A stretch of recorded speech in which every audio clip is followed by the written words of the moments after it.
A very good afternoon, dear listeners. Today I am going to speak on a topic allocation. What do you mean by allocation?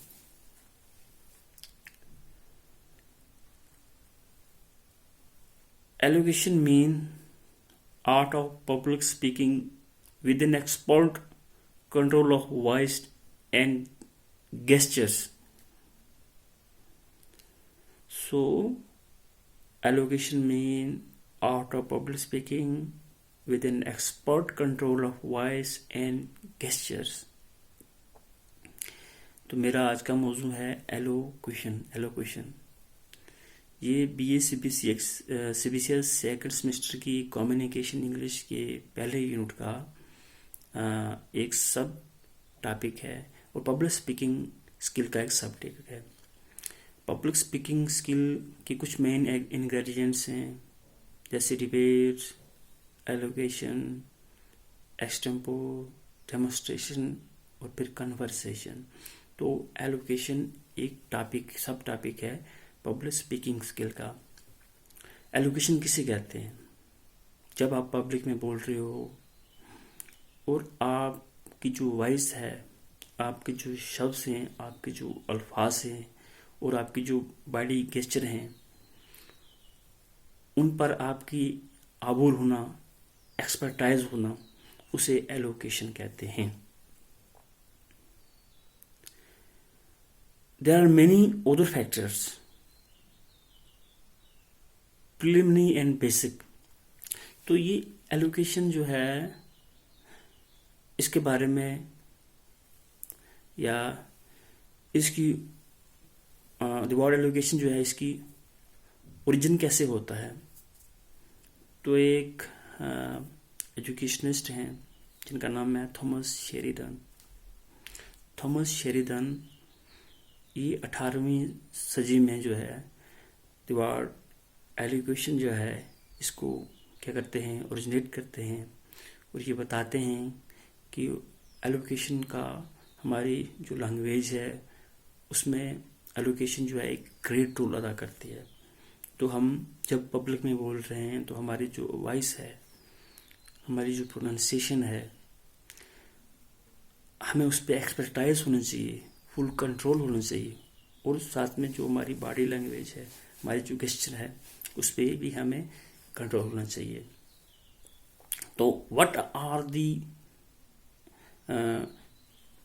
essentials of the allocation, or what are the principles of allocation? Allocation में बुनियादी क्या चीज़ें हैं, हमने किन बातों का जो है ध्यान रखना है, हमने कैसे जो है एलोकेशन को इम्प्रूव करना है। तो पहले तो सबसे बड़ी बात कि प्रैक्टिस से आपको कॉन्फिडेंस भी आएगा और कंट्रोल भी आएगा। आपने कोशिश करनी है कि आप कहीं पब्लिक में बोलने जा रहे हो, स्पीच करने जा रहे हो, वैसे कम्युनिकेशन कर रहे हो, कन्वर्सेशन कर रहे हो, तो आपने जो अपनी वर्डिंग है उस पर प्रैक्टिस करनी है कि आपने कैसे प्रोनाउंस करना है, कैसे बात करनी है। तो प्रैक्टिस से क्या होता है कि हमारी एलोकेशन जो है स्ट्रांग होती है। जैसे कि मैंने बताया कि एक्सटेम्पो एक स्पीच होती है जिसमें हमें पता नहीं होता, इन्फॉर्मेशन नहीं होती है और ना ही प्रिपरेशन होती है और हमें कहीं मौका दिया जाता है और हम बोलते हैं। लेकिन एलोकेशन की बात है तो हम जब भी कहीं भी बोल रहे हैं, बात कर रहे हैं, स्पीच कर रहे हैं, तो हम जो वर्ड जो अदा कर रहे हैं, जो बोल रहे हैं, हमें उनको कैसे प्रोनाउंस करना है, हमें उन्हें कैसे डिलीवर करना है, दैट इज़ मोस्ट इम्पॉर्टेंट। तो उसके लिए इसी को कहते हैं एलोकेशन, कि हमने जो है अपनी वॉइस को कैसे कंट्रोल करना है, कैसे बोलना है और अपनी बॉडी लैंग्वेज और गेस्चर जो है उसको कैसे इस्तेमाल करना है। अब इसके बेसिक प्रिंसिपल्स क्या हैं, जो फोकसिंग प्रिंसिपल ऑफ एलोकेशन है वो क्या है? Articulation mean sharpness of speech, ये इम्पॉर्टेंट थिंग है। फिर उसके बाद इन्फ्लेक्शन मतलब है change of pitch and sound, जब हम बात करते हैं तो उसमें एक राइम होता है, एक रिदम होता है, बातचीत की उतार चढ़ाव, तो ये भी एलोकेशन में इम्पॉर्टेंट है। उसके बाद एक्सेंट, एक्सेंट मीन आपका लहजा, आपका बात करने का अंदाज, एक ढंग, आप कैसे जो है अपने जो अल्फाज हैं उनको अदा कर रहे हो। फिर रीडिंग वर्ड्स, पोइटिंग फॉर्म, मतलब पोइट्री के अंदाज से बोलना। जैसे फॉर एग्जाम्पल एक इंग्लिश वर्ड्स है, I slept and dream that life is beauty, I woke and found that life is duty.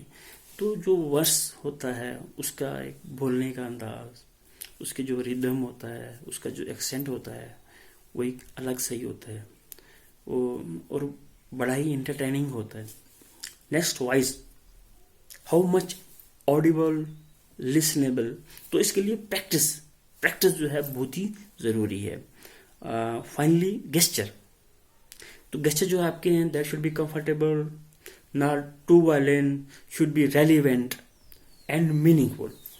आप कहीं पब्लिक में किसी से कन्वर्सेशन कर रहे हो, टॉकिंग कर रहे हो, कम्युनिकेशन कर रहे हो, अपने व्यूज शेयर कर रहे हो, किसी को इन्फॉर्मेशन ले रहे हो, या किसी पब्लिक गैदरिंग में, किसी पब्लिक मीटिंग में, किसी सेमिनार में, किसी डिबेट में, किसी कॉन्फ्रेंस में यू आर स्पीकिंग, तो आपकी जो वॉइस है, आपकी जो वर्डिंग है, उनको आपने कैसे प्रोनाउंस करना है, उनमें किन बातों को आपने ध्यान करना है, वो बहुत ही ज़रूरी है। एलोकेशन के लिए, एलोकेशन का मकसद ही यही है कि आपने पब्लिक स्पीकिंग में जो आपका आर्ट है, art of public speaking with an expert control of voice and gesture, कि आपने पब्लिक में, पब्लिक मीटिंग में, पब्लिक कॉन्फ्रेंस में, या कहीं पे भी आप बोल रहे हैं, तो आपने एक तो ये ध्यान रखना है कि आपने जो है अपनी वर्डिंग को कैसे प्रोनाउंस करना है। दूसरा, आपने बॉडी लैंग्वेज क्या होनी चाहिए, आप गेस्चर क्या इस्तेमाल कर रहे हो, दैट शुड गेस्चर जो है वो भी कंफर्टेबल होनी चाहिए, रेलिवेंट होनी चाहिए, इरेलीवेंट नहीं होनी चाहिए। तो एलोकेशन जो है, इसका माने ये हुआ कि आप जो बात कर रहे हो, जो लफ्ज़ अदा कर रहे हो, उसे एक महारत के साथ, उसे महारत के साथ जो है आपने, और एक गेस्चर के साथ जब आप बोलते हो तो उसे एलोकेशन कहते हैं। तो एलोकेशन जो है इसको सबसे पहले इसकी जो है ओरिजिनेशन जो है, इसको करने वाले थॉमस शेरिडन थे। एलोकेशन के बारे में जो बात जिसने बताया वो थॉमस शेरिडन थे, और ये 18वीं सेंचुरी में एलोकेशन के बारे में गौर फिक्र की गई इंग्लिश में। तो एलोकेशन जो है, इसका मीनिंग ये हुआ, art of public speaking with an expert control of voice and gestures. इसके जो बेसिक जो फोकसिंग प्रिंसिपल ऑफ एलोकेशन है, आर्टिकुलेशन है, इन्फ्लेक्शन है, एक्सेंट है, reading word, voice, gesture. So in order to make your speech effective, in order to make your conversation effective, in order to make your communication effective, elocution is very, very must.